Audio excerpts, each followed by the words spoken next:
So the time has come for you to downsize into a smaller home. Congratulations. That means that more than likely you have been in your home for quite some time and possibly raised a family there, or have gotten rid of that annoying significant other. And now that the knees are a little bit weaker, it's time to find a smaller boat. Well, guess what, my friends? In this video, I want to share with you a few things that are commonly overlooked when people go to buy a smaller home. That's right. But before we do, just a little bit of house cleaning. I'm Chris Nelson, the team lead with the Nelson Home Group, helping buyers and sellers achieve their real estate goals here in the greater Philadelphia and surrounding area. So the first thing that I want to make sure people take into consideration is probably the most obvious, and that is the storage that a house offers. Now, keep in mind, when we say storage, that's pretty much a blanket statement, right? But when you're moving from a larger home to a smaller home, unless you're getting rid of a majority of your personal belongings, well, they have to go somewhere. So the first thing you need to consider or ask yourself is, are you going to take all of your personal belongings and store them at the house? And if so, do you have enough space to do that?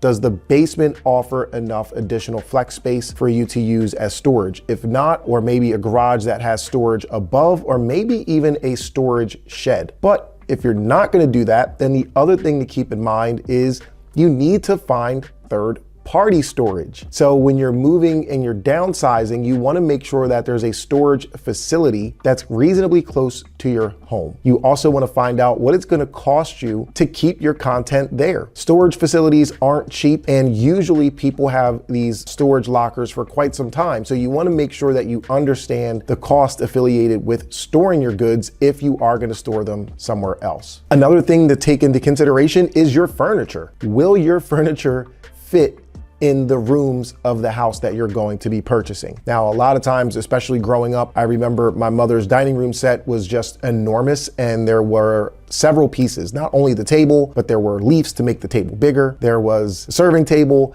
there was another table. The tables and the chairs were endless, right? But when she went to move into a smaller home, unfortunately, that was one of the things that just didn't fit. Sometimes people might have couches or sectional couches that are just large and take up a majority of a living room that may not fit in your new home.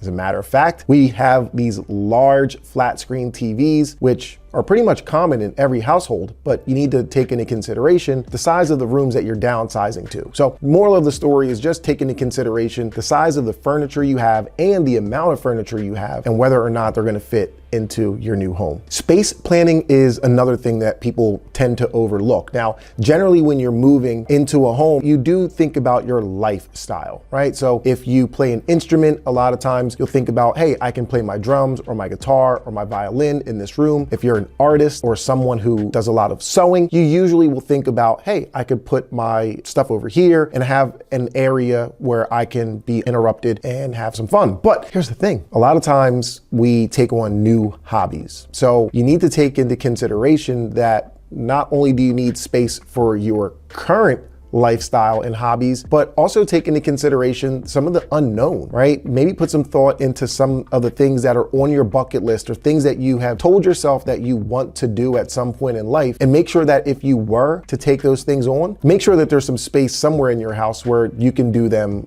and be comfortable. Now, this won't apply to every property or every scenario just simply because you're downsizing, but a lot of times if you're big on natural light, well, a smaller home, unless it's a contemporary home where there's a lot of glass, smaller home generally will have less windows than a larger home, subsequently letting in less natural light. Now, this is big for me because I'm big on natural daylight. I feel like if there's not enough natural daylight, then it can just be a very dim, dark, and depressing atmosphere. So for me, natural light is big. If you are someone who has to have a lot of plants, which my wife loves having live plants in the house, well, you're gonna need natural sunlight for that as well. So just take into consideration, if you are downsizing and natural light is important to you, make sure that you are taking into consideration the amount of sunlight that does pour through those windows, because that is one thing you won't be able to change easily. Now, believe it or not, noise is something else to consider when you are downsizing, and it's just common sense, right? A larger home, depending where you're at, Well, if you're in the kitchen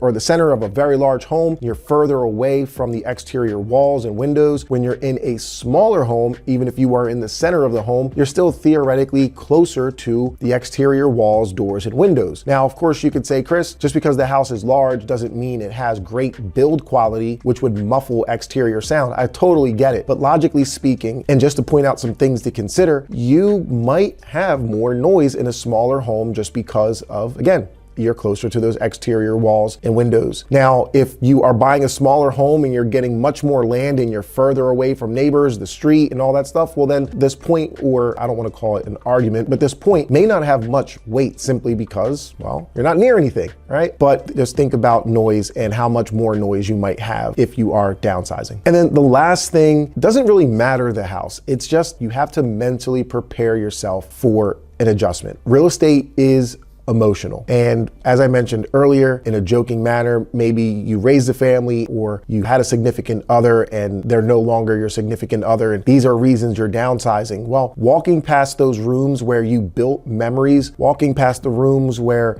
you would tuck your children in at night or run to their bedside when they weren't well, or sitting at the dining room table where maybe you would have coffee or play crossword puzzles with your significant other. Well, those are very emotional things. And when you move, regardless if it's a bigger house or a smaller house or even the same size house, those are just things that you need to prepare yourself for. But when you're moving to a smaller house and you may not be able to set up a room in a certain way, maybe it was your child's room, or maybe again it was a game room that you spent with your significant other, not having that at your fingertips could be something that you need to mentally prepare for. So ultimately, just be prepared not only to take into consideration some of the points that I made earlier, but just mentally as well. So if you went from a larger house to a smaller house, and this is something you've gone through over the last few years, let me know if these are things that you overlook, but more importantly, let me know if there's another tip that I should be aware of so I can keep people in the know if this is something they're dealing with. So once again, I'm Chris Nelson, the team lead of the Nelson Home Group, helping buyers and sellers in the greater Philadelphia area. As usual, there is a buyer and seller guide available to you. There's a link in the description which will allow for you to download them. And if you have any questions or you want to carve out some time to get on my calendar,